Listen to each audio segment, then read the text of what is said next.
Welcome to the RPGamer review of Geo Mythica. This is read by Sperumbres, written by Severin Mira, and the video is edited by Airfrog. Gwyn Entertainment Geo Mythica makes no bones about its inspiration from the 8-bit JRPGs, taking players into a 1990s inspired version of Earth. It features plenty of quirky characters and location as players find themselves globetrotting on a mission to stop multiple threats to the world. While its fast-paced combat might hinder itself by trying to be too many things at once, the game still provides a fun adventure worth its time.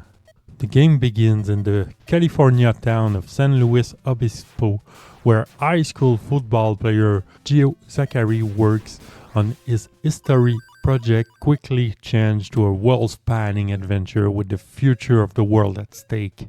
After falling into the catacomb beneath the town mission, Geo discovers an artifact called the Atlas, which only he is able to read. This put him in the target of the nefarious Cernova Corporation, which is attempting to use the power of the Atlas and mysterious orb fragments for its own ends.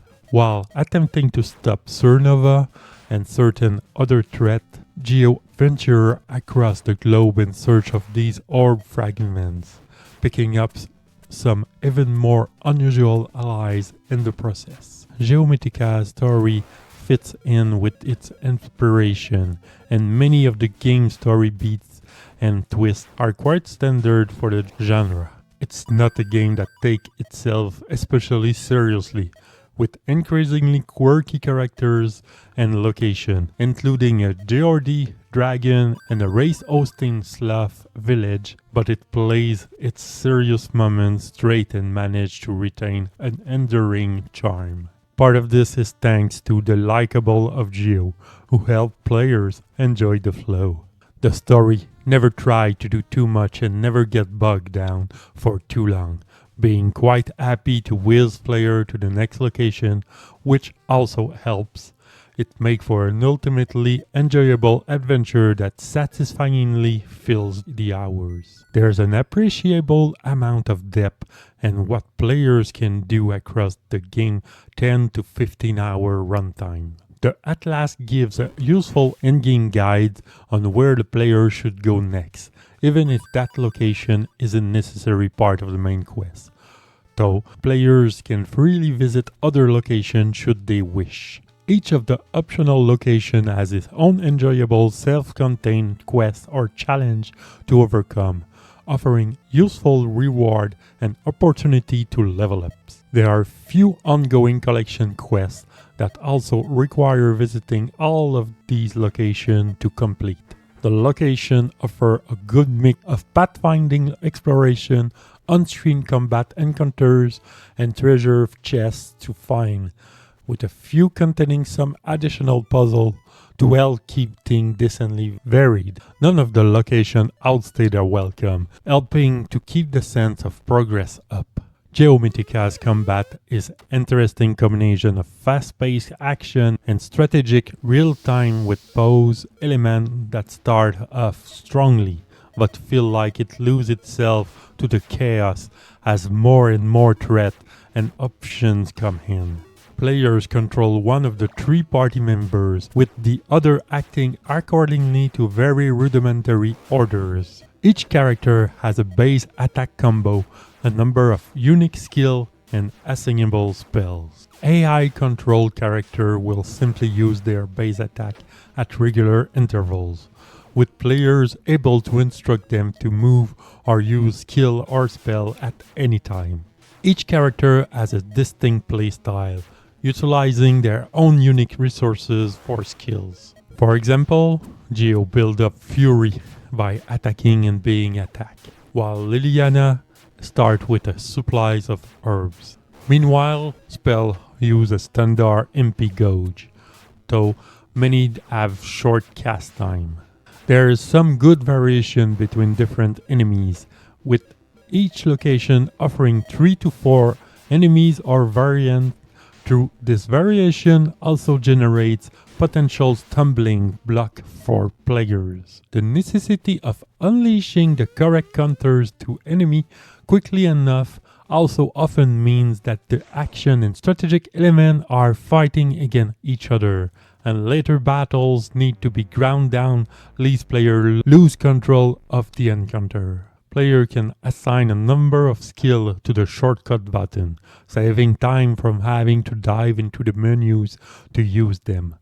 Though it will be nice if there was a way to reassign these during combat when an otherwise rarely needed skill become vital. Players can at least freely reallocate their talent points and spell between battles. However, the fact that many enemies require specific methods of neutralizing their threats or dealing damage to them is often warrants of different character builds. This will be appreciated by those who enjoy the process of strategically planning for each encounter, but may grate for those hoping to be able to create something that is effective at large. For those who do wish to just enjoy the adventure part of the game, players can switch to the easy mode that prevents character from being KO, while also ignoring skill and MP resources at any time, with hard mode also available for those wanting even more of a challenge. Each level awards a talent point which can be spent upgrading a skill, spell, or attribute, the latter requiring finding appropriate trainers to unlock. The single point can feel a bit paltry, particularly if players unlock the full set of available potential upgrades. There is a reasonable amount of equipment to obtain. Most of the armor and weapon are just standard upgrades upon previously obtained item, but there are plenty of accessories that offer different passive bonuses and complement a planned build or strategy. The game's 8-bit art style works well, effectively utilizing its bolder colors and sprite work. Cities in the game don't really exude much character, but the lack of visual distinction is made up by other little touches, such as different currencies, cuisine-based food items, and needing to learn languages that point to the adventure globe-trotting nature. Much of the same can be said about the music and sound effects, which emulate the 8-bit era nicely and are pleasing to listen to. While not standing out, the lo-fi visual and music complement each other nicely, never becoming overbearing or grating. For those looking for an enjoyable retro adventure, Geo Mythica should fit the bill well. The combat ultimately won't be for everyone, especially as it gets more chaotic to weave around toward the later portion of the game, but there's always a fun journey lying underneath it. While the story is fairly predictable, a solid sense of charm permeates everything it does, helped by pacing that ensures it doesn't outstay its welcome, making for a solid if unspectacular title. RPGamer give Geo Mythica 3 out of 5. For more detail, hit up the link in the description below. For more video content, subscribe to the channel. Follow us on Twitch for daily stream of your favorite RPGs. Join on the discussion at rpgamer.com on Discord. And for the latest in the RPG news, head over to rpgamer.com.